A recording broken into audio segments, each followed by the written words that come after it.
The big, beautiful bill passed. That means CAFE restrictions, those restrictions that keep the manufacturers from making big horsepower, big displacement engines, those are all gone. So does that mean we're about to see a big horsepower battle in car manufacturers? And how will that affect the value of your classic car with big horsepower? This is Bid Nerds. We're going to get into that, plus predictions. The bidding starts now. Bid Nerds is your YouTube car game show.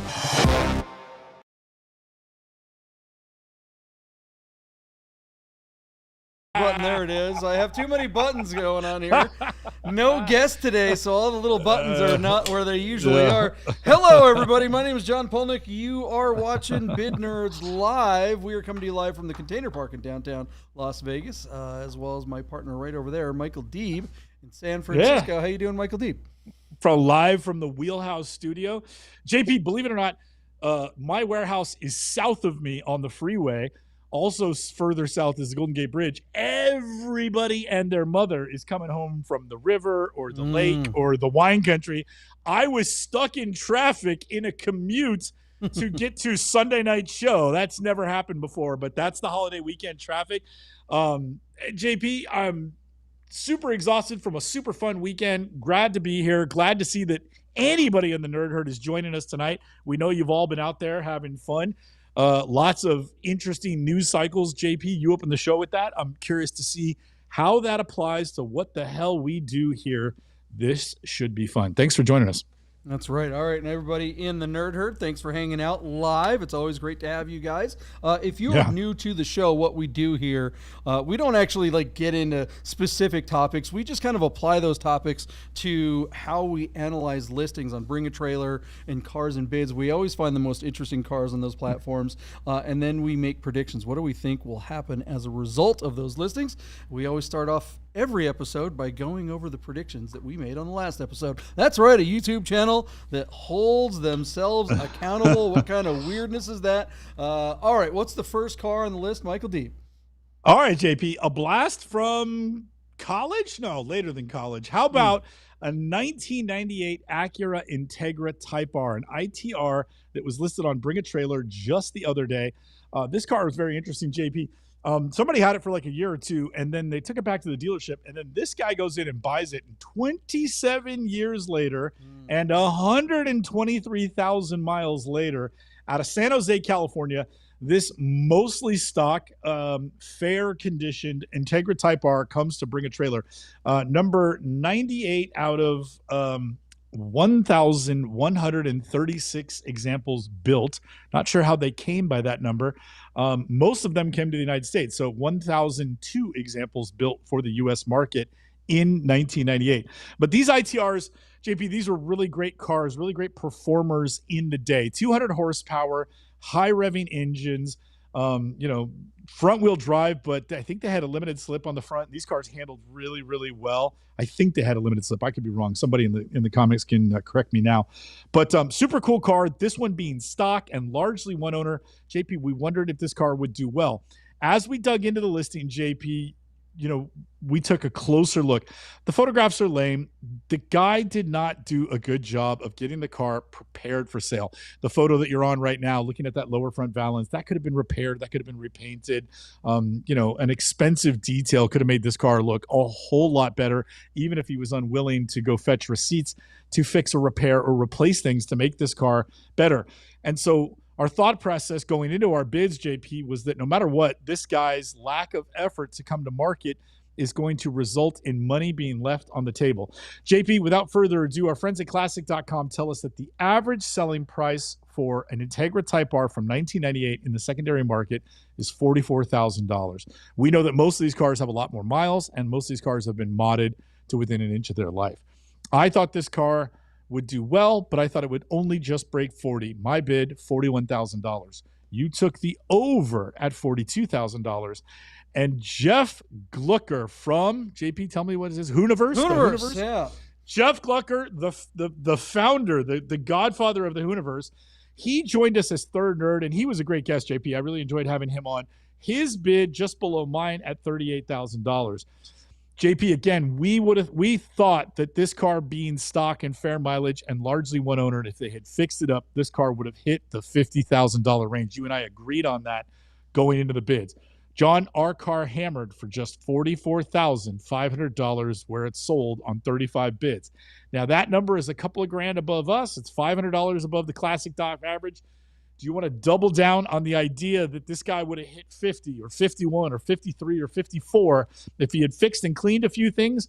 Or do we think that since he did a little bit better than we thought he would, that he squeezed every penny out of his ITR on BAT? God, I'm in the acronym business. Where are you at, JB? What do you think of that result? This car, look,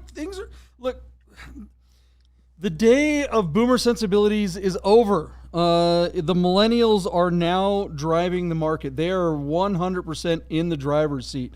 And even though this was a boomer that owned the car, it was a boomer that sold this car, and he did a horrible job on it. My partner just laid out all the horrible things that he did. He didn't clean up the front end. He didn't detail it. He took terrible pictures. Those are all things that unfortunately a boomer will do. Credit where credit is due. This is a boomer, an octogenarian, really, a guy who's up there who actually had the wherewithal to know that he needed to sell this car on BAT. So kudos to him for that. At least he didn't try to go down, get himself a nickel ad, a little nickel ad or something like that. One ad in a newspaper. Go ahead. Yeah. JP, an octogenarian is a doctor of what? I don't. Somebody's gonna have to explain that joke to me. I don't get it. I'm pretending like I didn't know what an octogenarian is. An 80-year-old. Too many syllables for my partner Michael D. Yeah. Anyways, so yeah, the doctor was not in on this one when it came to he should see himself a doctor to get some advice. We do. We really need someone on this side. I need to drink some Mountain Dew. Yeah. This car should have gone for way more. Yeah. If he had done all those things, I think with the amount of bidding there was on this car, there was a lot of bids, there was a lot of action, and the millennials want this car. The driver, like I said, the market right now is being driven by millennials. They are the ones that have disposable income. They are the ones who are going out and getting the cars that they wanted when they were younger. The Gen Xers, my age, and my partner's age, we've kind of gotten the cars that we want. So we're not really out there, most of the guys my age, if they want an old 911, they probably have one now. And that doesn't, more is better, as our good friend, the professor likes to say. You can't, it's like Pringles chips. You can't have just one, but really what's going on right now is that millennials are entering the market and they're gobbling up the things that they wanted. And this is definitely a car that fits that market. And whoever bought this car knows that they're going to have to put some money into it. And they're going to have a great, great car when they're done. And how cool is that? What do you guys think of the results on this little Integra on BAT? Horribly represented, but a great number. I think there was money left on the table. Let us know in the comments below. Shout out to Buddha. He got my joke. Buddha got it. Buddha's in the medical field. Yeah. Oh, is that right? There it is. See, a pharmaceutical entrepreneur. All right, JB, check out this Porsche. Sorry about that. That's all right. That's all right. That's all right. You actually taught me what a septuagenarian and occasionally an octogenarian is. I was anyway. 1991 Porsche 911 Carrera 2 Cabriolet was recently offered on Bring a Trailer, showing just 18,000 miles from new and equipped with a 5-speed manual transmission. JP, did we ever get an answer anywhere in the comments about cups? Were cups available on 964.1s, referring to the 89s, 90s, and 91s as my partner and I recognize them, versus we know for a fact that they were available on .2s starting in 1992 and going through 1994. This 91 has cups and there's no window stickers, so I'm just wondering if those wheels were put on later or if they came from the factory. In any case, the car looks really good. It's a set of Bilstein PSS 10s away from looking amazing. But here we go, JP. We've got a manual transmission, rear-wheel drive, two-wheel drive, black leather interior, 964. I mean, anything under 100 grand is going to seem like a steal, right? JP, our friends at classic.com say that the 964 C2s typically bring $57,000 in the secondary market. I opened the bidding saying that I thought this car would go to 75 grand. And it's interesting because you and Jeff Glucker from the Hooniverse did not follow me into the 70s at all. JP, your bid almost 10 grand beneath me at $65,964. Jeff Glucker is just a little bit over you, really only like $1,000. His bid, $67,000. I give that big disclaimer so it makes me look like I'm really smart or something, because our car hammered for $80,000 where it sold on 47 bids. JP, clearly the two-wheel drive and the miles drove the value of this car. If this car had twice as many miles, I think this car would struggle to get to 60 grand. It would be right in line with the classic.com average down there at $57,000. But this car had a ridiculously low odometer. Thus, the car brought 80 grand. When 2020 hindsight, JP, when you look back at this result, tell me you're not surprised that somebody paid 80 grand for this car. Yeah, the market is hot. 964s are the air cooled du jour. Coupes are twice as much as this, if not more now. And 13,000 miles is crazy low miles. Cabrio-phobes need to just shut the F up. Just, you're done. And again, I think that's latent boomerism. The purists, the day of the purists clutching the pearls. Oh, the rigidity of the chassis and all that. So it's like, okay, yeah, the guys who are telling you about the rigidity of the chassis of Cabrio need to just go take an ED pill they're so concerned about rigidity that it carries over into their cars. Just shut the hell up. Convertibles are fun, and young people know it, and that's all they care about. And this car is even at $80,000, which is crazy high for a 964 convertible. I'll be the first to admit. I think this is the new normal, and with a low miles car, this car is just fantastic. Yeah. And I don't care if the cups are original or not, and neither does the buyer, because people just don't care about. Were they the original wheels, or were they the wheels that were on some other car? It's just like, shut up. That's a boomer take. I think originality does not matter. I'm not saying that to you, Deeb. I'm saying the person that might care about that. Yeah, no, I'm going to say that I think these wheels were not original, and I think that this guy put them on, and I think that was unbelievably money well spent, because this car looks like the car you want to buy. Thus, they paid through the nose. They fought over the car, and he got 80 grand out of it. Whatever he spent on those wheels and tires was money well spent, because look at that. That's what everybody's trying to get right now.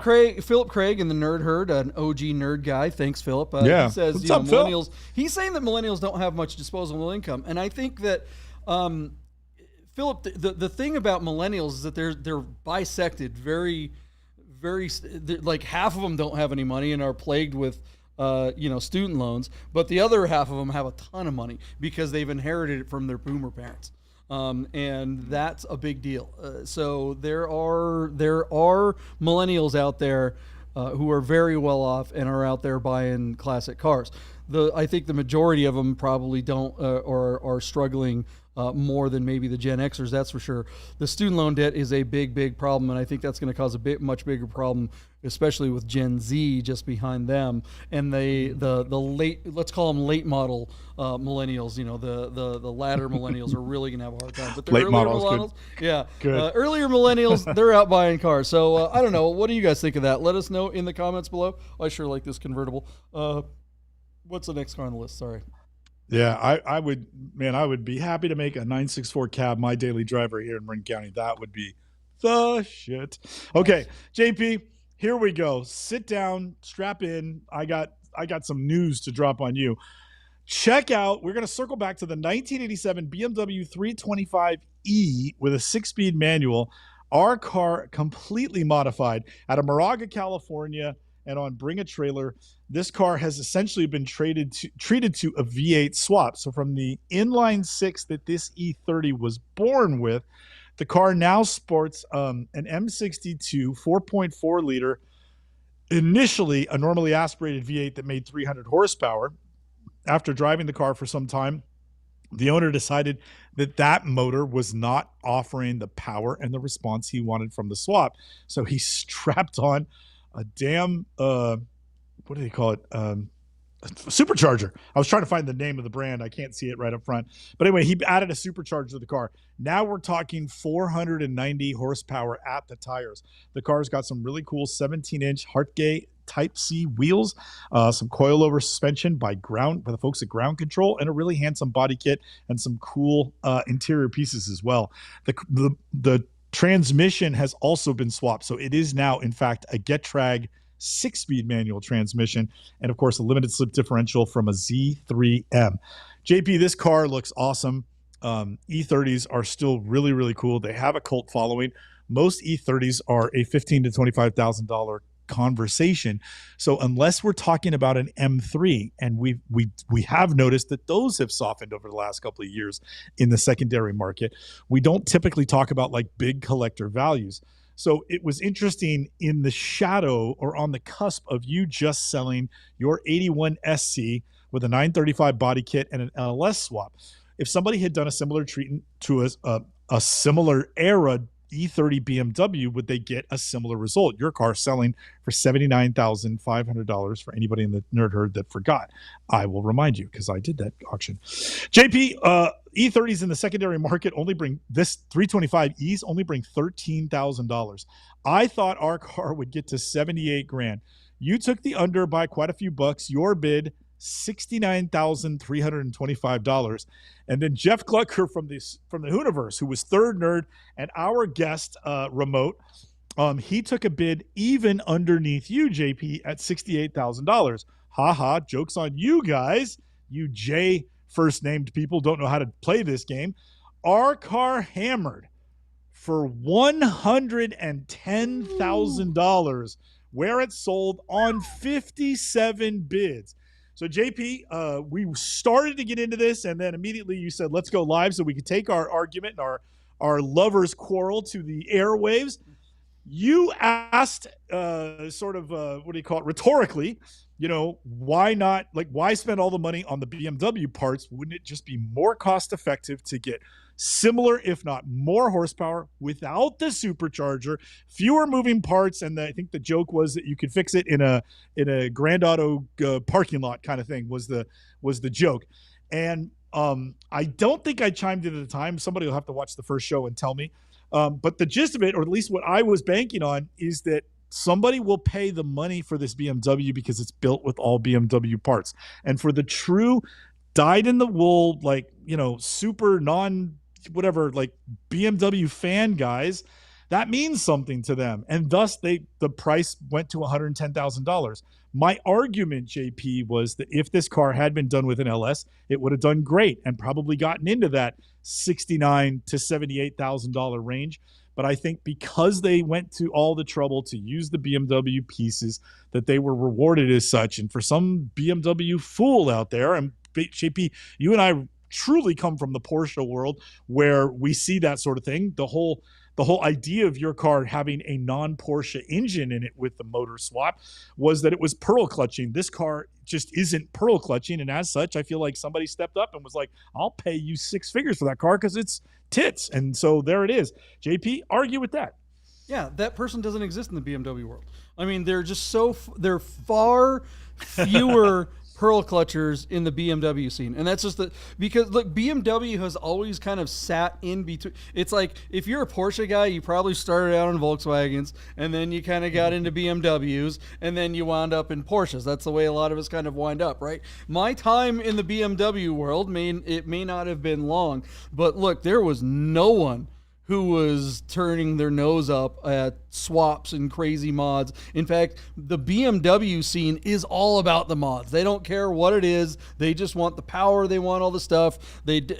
Like whether or not it has a BMW or an LS or blah, blah, blah. Look, clearly this car did very well, and the BMW powertrain looks amazing in there, and it is cool that it's all BMW stuff. But I think it would have cost the builder far less to do an LS swap, and maybe he would have gotten less money for the car. But how big is that window? Okay, he spent an extra $25,000 on doing BMW stuff. Did that garner $25,000 more than the LS swap would have done? And yes, that's not true. If he had done, if it cost them $25,000 less, if this car had an LS swap that was as well done as the BMW swap in here, I still think the car gets darn near $100,000. This car is super crazy, awesome, clean, and with the more horsepower that you can get out of the LS engine, I think without a supercharger, then if you want all the more horsepower, put the supercharger on it, and you'll get even more. I don't think it pencils out to do the BMW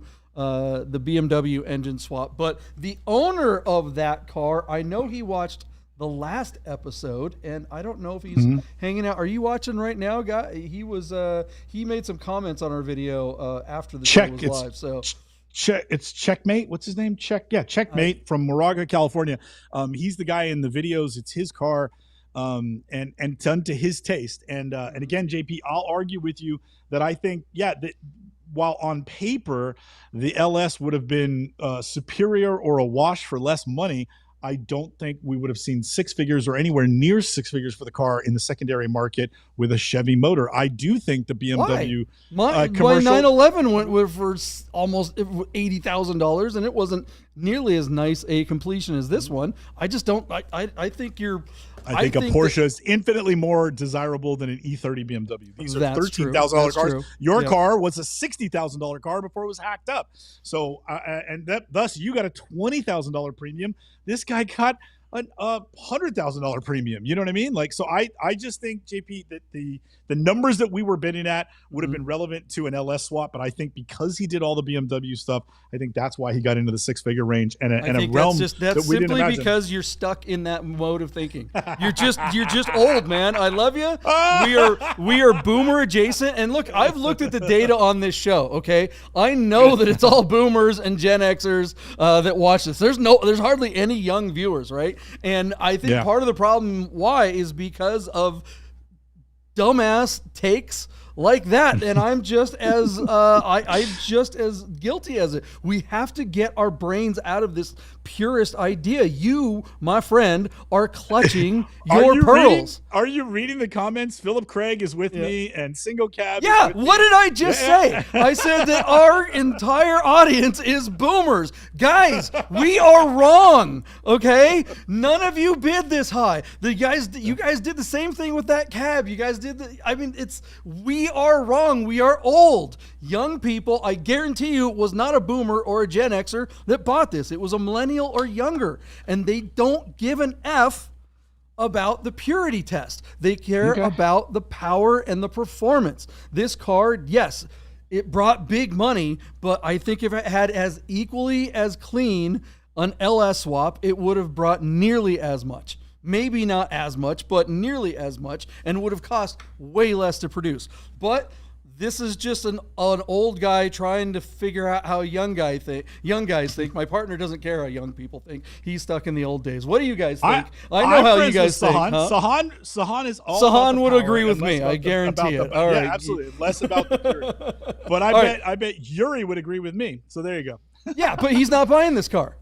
Thank you. Thank you for making my point again, citing another Gen Xer or another boomer.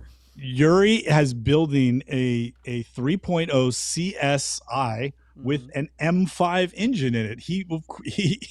He's literally building a car in the similar vein to this, and it's going to be hundreds of thousands of dollars when it's all said and done. So, I don't know that Yuri would have agreed to build that car if it was just an LS swap. He wouldn't have gone through all the trouble. You are making my point because these are boomer and Gen X sensibilities. And this is the same argument that you and I have all the time. I always give you a hard time about like you treat your car. I don't remember. You buy a car like to sell, and you treat it like it's your own car, like it's like your collector car, or whatever. Is the car inventory or is it your car, right? If you're going to buy a car and do a swap project, you're going to lose money. Okay, it's and if you try to stay pure, you're gonna lose even more money.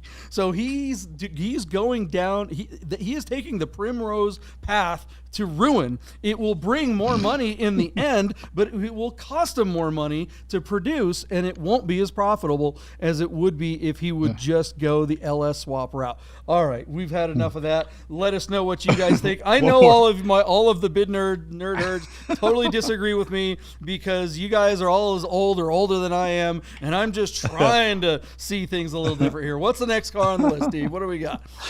All right, JP, one more car to poop on. A 1986 Alfa Romeo GTV6.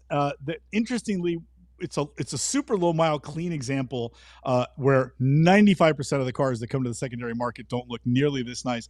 But this car is also running as an alumni listing, having previously been sold on Bring a Trailer back in June of 2020. At that time, JP, when I would argue the economy was totally dead, this car out of Canada brought $36,000 while we were all at home sheltering in place and wearing masks for no reason at all. JP, the car comes back to market now, and as bad as the economy was in June of 2020, I don't know that things are much better right now, and thus none of us really thought that this car was going to bring the $36,000 we know for a fact he invested in this damn thing. JP, this is as clean a GTV6 as we've seen. It's a car I would actually love to own. It's a great looking little car, and it's going to wind up going for a very affordable price. JP, my bid on this car, $33,006. You took the under by $7,000. Your bid, $26,000. And Jeff Glucker from the Hooniverse as our third nerd guest host. Jeff's bid beneath JP's at just $24,500. Classic.com tells us the average selling price of a GTV6 in the secondary market is only $20,000. Our car hammered, in fact, for $25,000 right between Jeff and JP, where it sold, John, on just 11 bids. The 11 bids, I'm going to say, is just the fact that there is, right now in this country, there is zero demand for even the nicest Alfa Romeos. Based on, just inflation, this car should have gone for $40,000 or $45,000. If anybody at all was buying Alfa Romeos, that would have been the case. But this is just about the nicest one we've seen. JP, we covered one several years ago, really beautiful black one that had a great driving video, and it went for like $38,000. But again, that was in like 2022. Here we are in the summer of 2025, and this might be the nicest GTV6 we've seen to come to market in the last 3 years, and only 11 bids on this car, and the final selling price of just $25,000. JP, as a fan of Alfas, this breaks my heart, but I'm a realist, and nobody's buying these cars. There's plenty of Alfa mechanics out there, and there's actually quite a few parts to support these cars. They don't cost a lot to run with regards to shop labor and parts pricing and all that sort of thing. But by that rationale, if you compare it to trying to keep an old Porsche on the road, Alfas are cheap, but you want to have an Alfa that runs well and is in a good state of tune. And then if you drive it regularly, you'll stay that way. Most Alfas are just a hot mess, and they're very difficult to get running correctly. I'm struggling with that with a car very similar to this. But this one looks really nice. At 25 grand, JP, I'm going to say it's very well bought, despite there being no market for these cars. I think this is a great entry into old car fun, and these cars handle really well, and they sound good, and it just looks unique. I totally dig it. Congratulations to the buyer. I think you scored, and my heart goes out to the seller. You got robbed, and it wasn't your fault, Yeah, unfortunately, I think you're right. There's just nobody looking for these. And, I mean, this is the theme. The theme of the show was supposed to be the big, beautiful bill and changing the market and everything like that. But really the theme here is millennials don't know what these are. You have to have, our Gen Xers liked these because we saw Alfas around when we were young. And so that as we kind of went into the 80s, they were still around, and, they disappeared from America in the early 90s. and millennials just weren't. There was nothing that was getting a millennials' attention when they were young in the '90s. Alphas were gone at that point, and this is just a great car. The good thing about it though is that if you do discover the existence of this car, it's a great way to get into car enthusiasm for not a lot of money. I mean, we're talking clean 944 money, and I'd way rather have this car than any 944, even a 944 turbo. And there it is. I said it out loud. I think this is just so much cooler a car, and I mean, look at that. That's just gorgeous. You just don't see anything like this anymore. No. Somebody needs to make a Safari one. Have they not done it yet? I mean, they're cheap enough now that it seems like it makes sense. I've got one. Mine is still far enough away that we can Safari it. That's right. Well, I've seen the interior of your car. I thought you were trying to make it a jet ski. Yeah, I just took a shot. I took a shot at my partner. If you had seen the interior of this car, it definitely looks like. I've got so I covered the seats in black leather. Okay. The car's on Nob Hill, but the seats are here in my office. Maybe at the break, I'll go hold up the passenger seat in black leather. It was probably too heavy. I can't lift it. But well, the old ones definitely looked like you had them done at a marine store. Totally. All right. What do you guys think of the results of this little Alpha? Let's move on. Let's get to some predictions. We will be with brand new predictions right in less than a minute. Hey guys, you're probably looking at your watch and wondering if Bid Nerds will ever end. So you better talk to our friends at Our Smiths to make sure your Rolex, Tag Heuer, AP, or any fine timepiece is in tip-top shape. Our Smiths, fine Swiss repair. All right, we are back. Hello, everybody. It's time for predictions. All right. What's the first car on the list? Let's just get after it. What do we do here? We make predictions. That's what this is about. Let's do it. All right, JP, you and I are, and the Nerd Herd, and of course Chris Carbine, are paying particularly close attention to Doug DeMuro and Dan Harmon. I think I'm saying his name correctly. The new CEO of Cars and Bids. They are making changes. They are putting a lot of effort into really lifting and elevating the status and the potentiality for Cars and Bids as a platform. We, for one, would love them to see take a big bite out of Bring a Trailer's pie. And JP, one of the first things they did was open up the listing to cars born before 1985 or whatever their arbitrary number used to be. And thus, JP, they are selling very cool cars like our hero car tonight, a 1973 BMW 3.0 CSL Batmobile as a featured listing that, JP, I don't know if you noticed this. I'm not sure how close you're paying attention, but when this car went live, Cars and Bids ran this car for 14 days. How crazy is that? We rarely see them run cars longer than 7 days. That is not something that they normally do. But this car, clearly they are inviting a lot of attention to come to this listing. It's a very special car as far as like build numbers and being a homologation special for BMW's very successful campaign into what they call touring car racing in Europe and sports car racing, as we call it here in the United States. These cars on track kind of dominated everything in the early 70s, and it wasn't until Porsche started adding turbochargers to the 911 that Porsche started showing the taillights to Batmobiles like this. So this being a lightweight JP, not a city pack car. The city pack car, there are CSLs that don't have the crazy wings and the big deep front air dams. Those cars are called city pack cars. They have just slightly different tuning and a slightly different aero. But the Batmobile, however many they made of these were built so that they could homologate airflow under that wing and have a very similar wing on the racing cars. So these were built, born out of necessity that they had to sell a few of these wild looking cars to the public. JP, our car is showing just 11,000 kilometers, which is super low. It's on a bill of sale, not a title, which I think is kind of a bummer. I'm not trying to poo-poo it, but it certainly raises an eyebrow. Where did the car come from? Where has it been? Bill of sale? I don't know. It's out of Torrance, California. This would be smog exempt, but the bill of sale is certainly an eyebrow raiser. What else can I tell you about the car?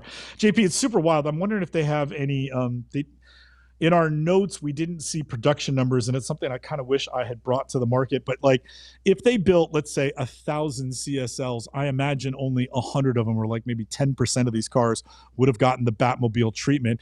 And chances are they might have only built like 400 or 500 CSLs, thus making maybe 60 or 80 of these things that are actual Batmobiles, and the number might be smaller still.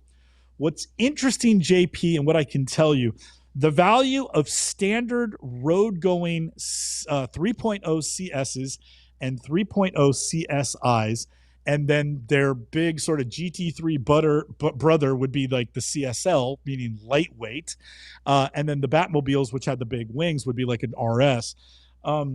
The values on these cars over the years have really fluctuated with the market. When they're hot, these cars are bringing, $400,000 and $500,000, and then when they're not, they struggle to bring 300 grand. And we are at the moment, JP, in an all-time lull for this generation of the platform for the BMWs. And I'm just going to tell you, people, if you like these cars, they're not sports cars. This is not going to keep up with a 308 GT4 Dino. This is not going to keep up with a Carrera or an SC on a back road. These cars are beautiful Grand Touring cars with a 4-speed manual and a robust engine.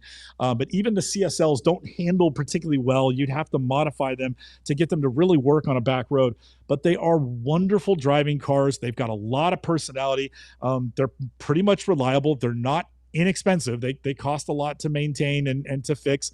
Parts are expensive. They're BMWs, but they're so gosh darn beautiful, and they're so fun to drive. Just 210 horsepower, but they feel a little stronger than that because it's a big inline six.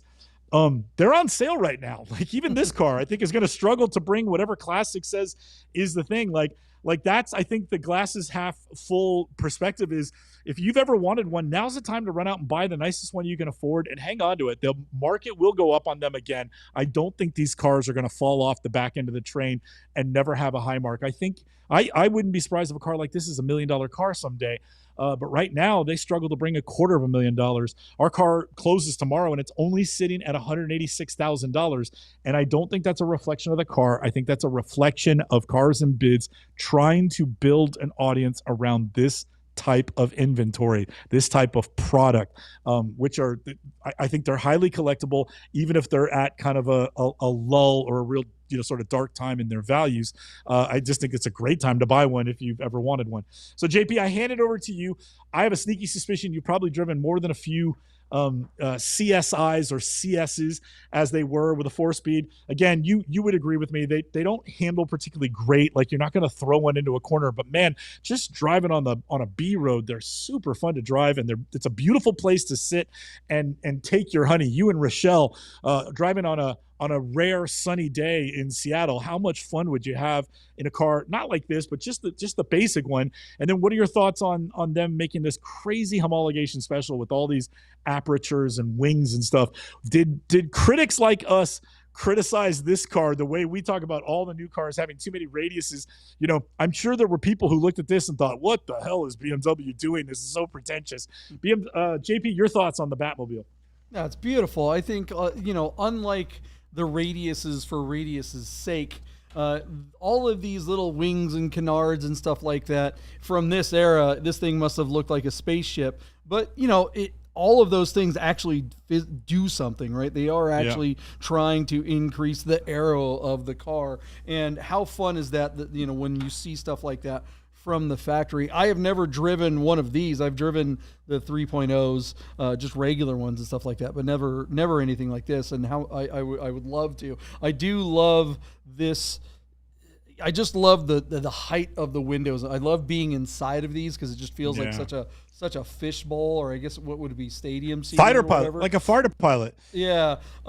We've got their video here. Did anybody watch their video? I mean, it's like Discount Petrolicious or something like that. I think they were trying to pay homage to something. Does anybody know who they were trying to pay homage to? Because like none of the sound was out of sync. And then there's like these weird there's weird glitches in the video, but it looks like it might be on purpose. Does anybody know what they were trying to do here? I don't know. So you go back and watch the video if you get a chance. It's it's a nice try, I guess. And you know, coming from go ahead. Could Bid Nerds have produced a better driving video for this car? I mean, that's why I brought it up. I mean, okay, look, I Doug DeMuro is one of those guys. He's got one of the most successful YouTube channels on the planet, and I find his car reviews to be, let's just say, difficult to watch, right? They're fingers on a chalkboard to me. His information is all correct, and he's one of those guys that gets into all the details, but his lack of aesthetic drives me up the wall. I don't think he should change anything. Do not change a thing, Doug DeMuro. Not like he's going to take my advice. Don't fix what isn't broken. But when it comes to making films about cars and making them look good, this particular film is a swing and a miss, guys. It's pretty cringe. But what do you guys think? Have a look at it. I think they're trying too hard to make it too much. That's just not their forte. But that said, I'm being hypercritical here. I do think it's a good idea that they're trying, and those are the types of things that they need to do in order to elevate the platform and get more eyeballs on the platform for cars like this. I think that as they're making videos like this, these review videos, they should pay to promote them. They should just buy eyeballs. They should put them out there and just get them in front of car enthusiasts and get those views. And I think that will actually help the platform, even if the videos aren't up to, well, let's call it Bid Nerd standards. All right, what do we think this car is going to bring on Cars and Bids? Is this one of the first classics that's actually going to get there for the platform? Because we've seen them not be able to make it on a couple pretty darn nice cars.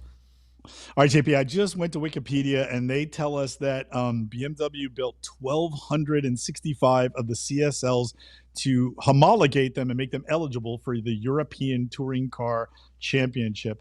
I'm not getting a number jumping off the page at the Batmobile, but again, my guess would be that it's 10% or less of that 1,200 cars. So, you know, maybe 100 of these things or quite fewer. But anyways, JP, our car, actually, I got to tell you really quickly.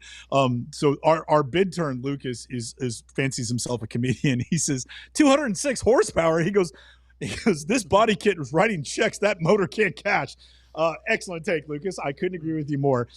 This car, when they race these cars, JP, they easily got 300 to 400 horsepower out of them, and they probably dropped several hundred pounds, and thus these cars were super exciting when they raced. But man, in street form, even if this car is weighs 2,600 pounds, 206 horsepower is just not enough to get it done. It'll be fun, but not exhilarating.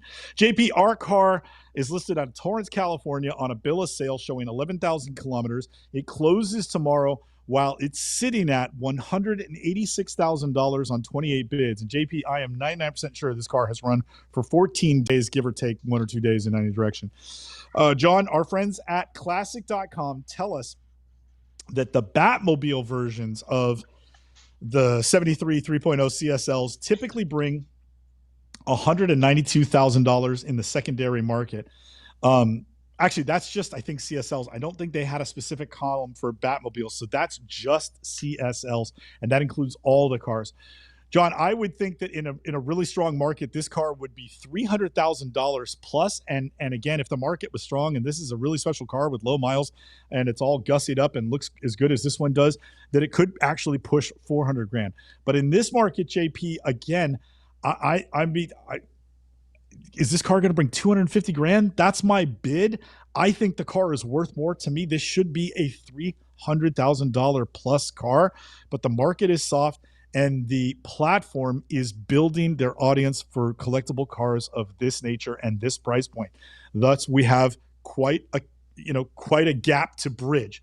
So JP at 180, what did I say, 186? 186, 250 is my bid. I think they can get there. They do have 28 bids. They are getting action. The car has run for a while. We've seen it on the Daily Vroom. The bid nerds are talking about it, which of course is going to help. They can quantify that and thank us later. But I don't know if the seller is thinking he wants more money than that. Is he thinking he wants 300 grand or more? And if so, if it gets to my bid, we could fall short. And I wouldn't blame him for wanting $300,000, but everybody has to recognize that the market for this platform car is super soft right now. So 250 is all I'm going to get you. And I think Cars and Bids are going to get there, but they got a lot of work ahead of them as the car closes tomorrow. JP, 250 to you. Welcome, Sahan. I thought I'd bring a millennial in for the conversation since we've been giving boomers and millennials such a hard time on this particular episode. I don't know. Maybe I'm promoting boomers and millennials. But anyways, I don't think Cars and Bids is quite there. I think they're doing some things right, but not everything. And they just don't have the eyeballs yet. I think the market's hot in general. I think these classic cars are really starting to get hot at the moment. We've seen some crazy results, like that 964 cab bringing $80,000. That's a lot of money for a cab. My slant nose car, that BMW E30 with the engine swap getting 110. This car should do well, but is the platform there yet? I'm not going to go as high as you, Deeb. I'm going to say I'm going to go $230 and $3 for the 3.0. And hand it off to Sahan. What do you think of this car, Sahan? Batmobile. Can we hear Sahan? Mic is working, but I'm hoping it'll bring above $200,000. It's a super nice car, right? Yeah. Well, what do you think of these? I know not the place for it to go. Yeah, Sahan, you're a BMW guy. You and I met in the BMW world when I briefly was hanging out in that scene. I was saying earlier in the show, and I don't know if you caught it before we had you hop on, but one thing about BMW fans is they're not purists. I don't remember anyone being like, oh, it has to have the right wheels, the right steering wheel, or the right engine. It was all about mods. Everything was about mods. Nobody cared if it was factory, right? In fact, everyone was like, the more modded, the better. Now, this car is completely factory. It looks modded. It's not, and that's what makes it really particularly cool. But do you remember these when you were a kid? Is this a car that even was on your radar until you got much older, or do you actually remember this car? He still is a kid. Yeah, compared to us and our audience, yes. But to normal people, Sahan's just as old. Yeah, anyways. What do you think of this car? Today. It's a live show, so we need an opinion right now. That's you, Sahan. Give us an opinion for crying out loud. Go. I'm giving you $250,000. That's what I'm giving you. Well, yeah, but I need an opinion. What do you think of the car? I asked you a bunch of questions. I mean, it's a super sweet car. This isn't my thing. I obviously wouldn't buy this car. This car is beautiful. It's for someone that wants to drive it as is, wants to, maintain it and park it and keep it clean and drive it to car shows. And that's just not me, right?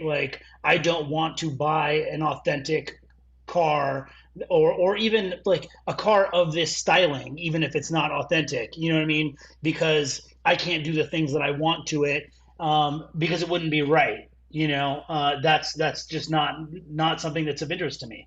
So giving me the same goes for a long hood 911S, super clean. Don't want it.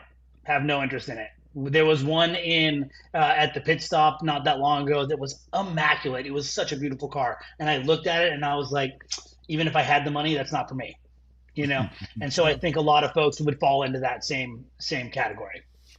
Joshua Lepore in the Nerd Herd is asking, Deeb, do you know the answer to this question? How long did the owner have this car before he wanted to sell? Has it changed hands a few times?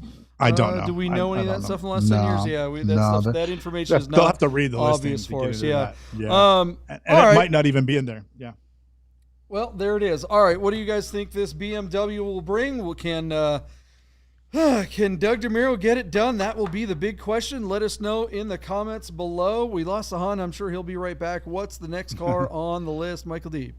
All right, JP. Currently, we have a 2004 Lamborghini Murcielago with a 6-speed manual running as a premium listing on Bring a Trailer. Our car is showing 35,000 miles out of Costa Mesa, California, and looks very, very handsome in this this green paint job, which apparently it was repainted in. The car did have an accident in its history. I'm assuming that they repainted the car at that time. Anyway, it's a just super cool car. It's a coupe. It's got 18-inch Speedline multi-piece wheels. And JP, let's face it, this is a 12-cylinder mid-engine Italian exotic with a manual gearbox and rear-wheel drive. Does it get any better than this? Again, I don't know that I'd want to own this car, even if I could afford to, because I think they're high maintenance and I don't know that they're built to an incredibly high standard. But man, if you had one and you kept it running all the time and I could just borrow it for the day, that would be perfect, JP. So get on that. Just super cool car. And I think these Lamborghinis, like we've seen has already happened with the Ferrari, any of these early manual Lamborghinis are starting to have a moment. Even Murcielagos, which were not particularly strong, the manual ones now are bringing kind of silly money. And this car with JP, can you believe like these? These pictures don't do a lot for me. They're obviously professionally shot, but this car got a premium listing, and I'm like sort of scratching my head. I'm like, damn, they just give those things away. So JP, there I go. Send it back to you. A damaged Lamborghini, but it's a green paint job and it's a manual and it's pretty fair miles. Let me read you the miles, JP. 35,000 miles on it. But what do you think? I mean, they don't give them away. They literally charge you for it. That's what a premium listing is. It's not like a premium listing is like, oh, we're just going to pick a premium one. That's not true. That is exactly how they work. You don't pay for premium listings. JP, I just got one for the Delta Integrale, and and they gave you a premium. It's like premium listing. Yeah, it's like an award. Yep. They send you a lamp that's like a leg and a shade or something like that. It's like a Ranger award. That's exactly right. Yeah, that sounds like exactly BS to me. I think they just charge you for it. Yeah, this is an awesome car, 6-speed manual. How awesome is that? Sahan, come on, this is so you. What are you doing? Buy this thing. Yeah, this is actually super sick. Definitely not me per se, but it is super sick. If I had a bunch of, expendable income and was like, oh, like I want to rip around. This is a cool car. If someone pulls up in this car, mad respect for them for having it. Like I don't know how much the damage will do to the price of it, but like whoever gets this car had made a better choice than many other choices than they could have made. Sure. All right, what's it gonna bring? Minor accident in 2015 where the front bumper had been repainted. JP, it's also worth noting that we have in our notes that this car is currently sitting on a bank lien, and the question has to be asked, does that throw people off? Do people look at it and be like, you start questioning in your mind as a potential buyer? Like we're just watchers, right? And commenters. But like if you're really buying this and you're looking at it, do you look at a car and think, if the guy had to borrow money to buy a car like this, where else did he skimp? Could he afford to keep it maintained? Do those questions come up? I don't know because I'm not living in this realm. But that is a question I think that, we sort of pose objectively to the audience. JP, our friends at classic.com tell us that the average selling price of a Murcielago in the secondary market with a manual transmission and a coupe is only $310,000. JP, our car is already sitting at $399,666. That comes to us by way of 28 bids, and it closes tomorrow. JP, I'm just going to go out on a limb and say that for sure this car is going to sell. The question is, how much further over the 400 that it's sitting at are we going to get to by hammer? JP, I think it's got 10% in it, so I'm all in on this car because of the colorway and the manual transmission, and because we've seen these cars are doing really well, especially the Roadsters. So I'm going to go 448,000 and send it back to you. I think this car is due for another 48 grand, and I stand on that. JP, I dare you to go over $448,000, you chicken snot. Yeah, I'll totally go 450, 450 for sure. Yeah. No, I mean, look, I'm commend you. I thought for sure you were going to say I had a bad Carfax, because that's like in fact I've been telling everybody in the comments to take a big drink when you said bad Carfax, which you didn't. So congratulations for not. Yeah, so JP has to drink. Yeah, so now I have to drink. I need a big old. I need to drink. This car is absolutely what is hot right now. 6-speed manual. The people that are into this car do not give an F about the mark on the Carfax. It's not a salvage title. If it was a salvage title, that'd be a different story. But minor detail, the bumper was repainted. Who the F cares? You just, guys, throw away your stupid paint meters, because that stuff, like, unless it's a 60s or 50s car or something like that, and you're definitely trying to sell it to an octogenarian, nobody gives a shit about your stupid paint meter readings. I'm so sick of seeing those on listings. It's such a waste of time. Those paint meter readings are for the peanut gallery, for the people that want to comment and seem important, but never ever bid. The people that bid on cars never actually care about those things. Yeah, this car is awesome. Sahan, what's it going to bring? And are you going to buy it? Are you going to let me borrow it? Yeah, totally. Just to that point, there was a guy that kept on asking for the photo of the transmission on your car. It was the weirdest thing. Right. He wanted to see did not bid. You're right. Did not bid. Proof of your point. I was annoyed by him during that thing, but we digress. Yeah. Super cool car. That number is baffling to me, but it is what it is. I mean, I guess that's what it cost to be this type of cool. I don't know. I mean, it's got a day left. It's already at 400. They're only worth supposedly 300 and change. Yeah.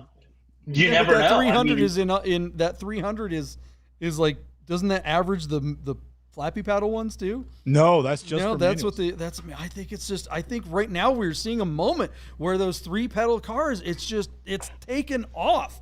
I think it's the color that's helping this one a lot. Well, you know, we started the show. Oh, I'm sorry, Sahan. I'll definitely let you get the last word. We started the show off with the idea that the big beautiful bill just passed, which is relieving the CAFE standards for manufacturers. We're probably going to see like a Hellcat engine in everything that Chrysler makes now. You know, we're going to see some big horsepower stuff coming out, which is pretty cool. Do we think that's going to elevate the level, the demand for these older cars that have big horsepower? I think the thing that if one of these manufacturers said, hell yeah, we're going to make big displacement cars and we're going to put a third pedal in them, they could own a segment of the market. But that's why this car, it doesn't matter that this car is a V12 and a bunch of power. It matters that it has a gated shifter. What were you going to say, Sahan, before I cut you off? I couldn't agree more, honestly, that what's special about this car is that it has the manual trans. Like, I don't think it would be getting the hype that it's getting if it was not for that.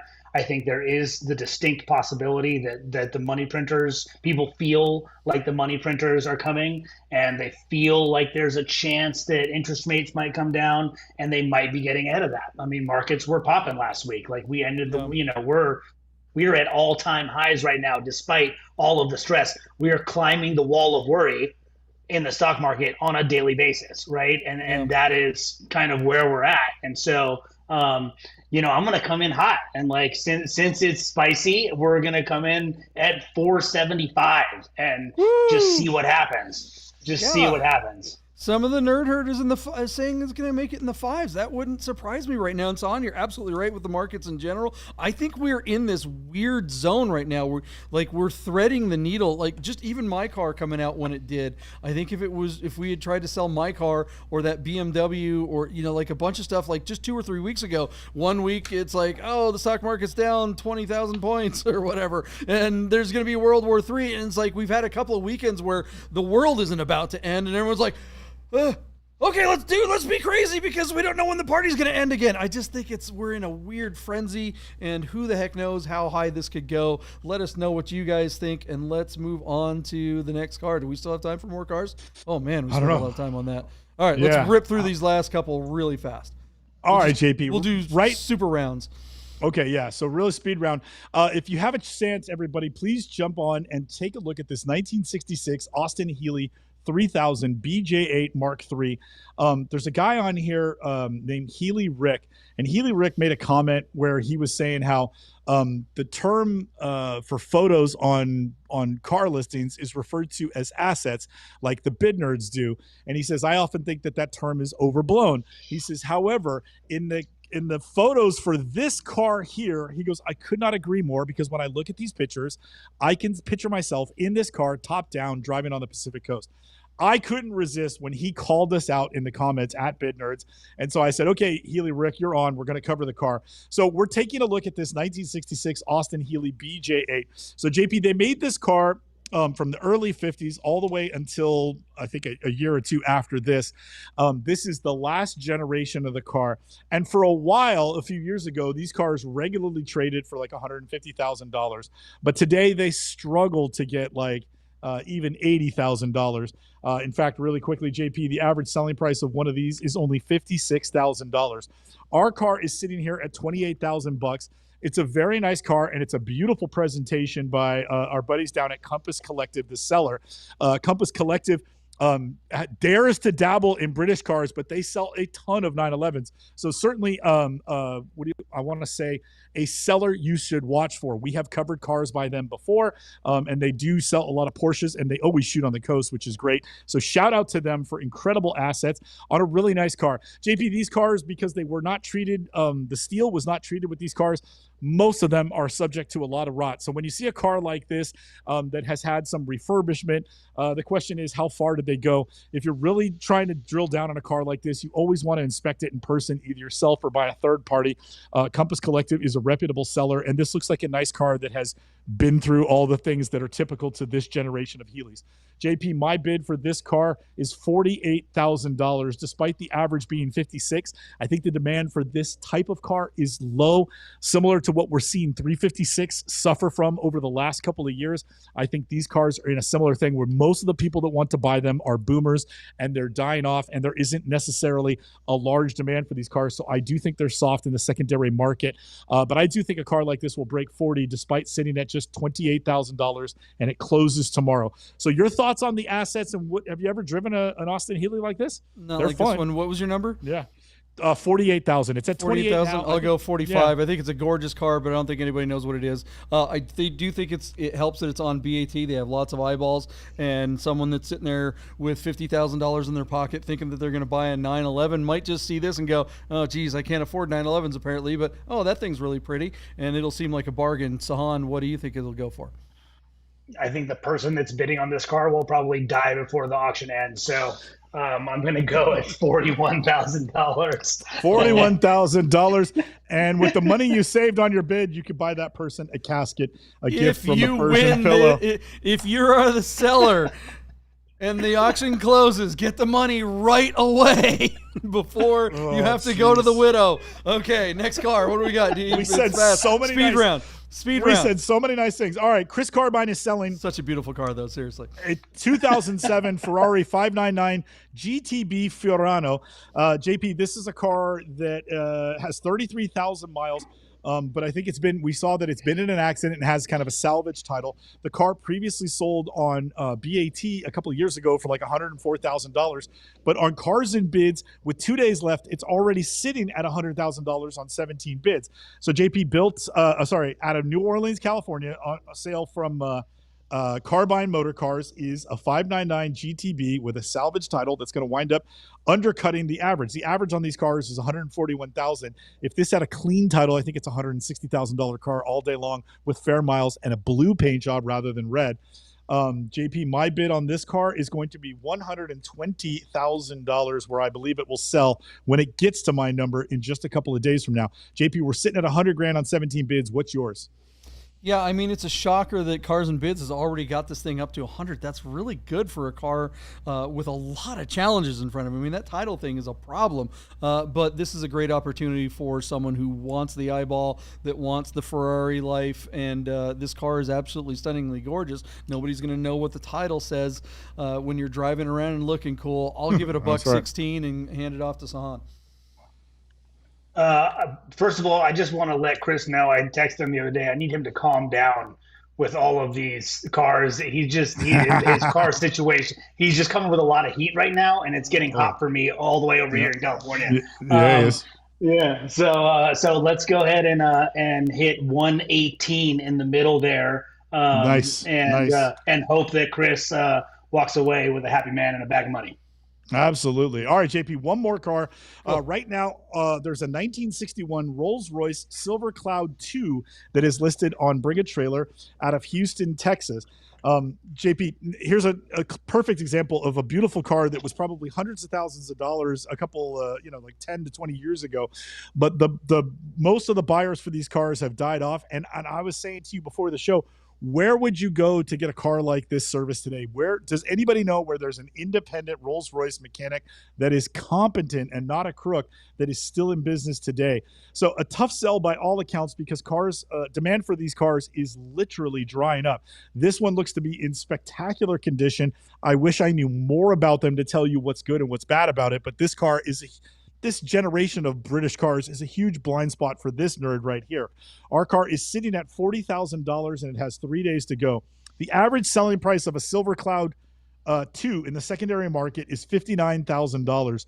This one looks stunning and has a few days to go. I think it's going to hit 80 just by reading the tea leaves and not really knowing my Rolls-Royce Silver Clouds that well. JP, I'm 80 grand to you. Where are you at? Yeah, I don't think it matters if it drives because whoever buys it is just going to park it somewhere. This would be a great car to have like in front of your casino or in a museum or something like that. I don't know, 75 grand. What do you think, Son? I actually think there is a market for this car and they just don't know it yet. I would motor swap this car and bag it on some wheels and just murder the show. Like nobody on some like wire wheels. It would be sick. I think then it wouldn't be original. What do you mean? You'd be changing the entire just ruin it. LS swap the Rolls-Royce. Hell yeah. Well, right? You know what? Like honestly, look, as fun as that sounds, that's not the problem with these. Like, I don't think the powertrains are actually the problem. The problem is like the wind, like the hydraulic system in these, that mineral oil stuff. So like the windows and the suspension and the blinkers and like all kinds, like every system is related to this stupid mineral oil hydraulic system. And there's hoses and plumbing and tubes and valves and stuff like that. One of those goes wrong and it's like nothing works. You can have an LS swap in it, but it's still not, the window's not going to go down and the back wheel isn't going to spin for some reason. Why that has anything to do with mineral oil and pressure, I have no freaking idea. It's pneumatics. This car is crazy. It's so beautiful, but yeah, all right. Anyway, that was enough of that. All right, guys. All right, Sahan, give us a number, Sahan. Oh, Sahan give needs us a number. Sahan. Yeah. Let's go with $50,000. Great, wow. Good. All right, let us know what you guys think of the Rolls-Royce. We got to get out of here. Sahan, thanks for joining us as a millennial voice at the end. Good night, everybody else. I know that everyone else, the rest of our viewers are probably at the Golden Corral getting the senior special. All right, and we're right there right after you. See you guys.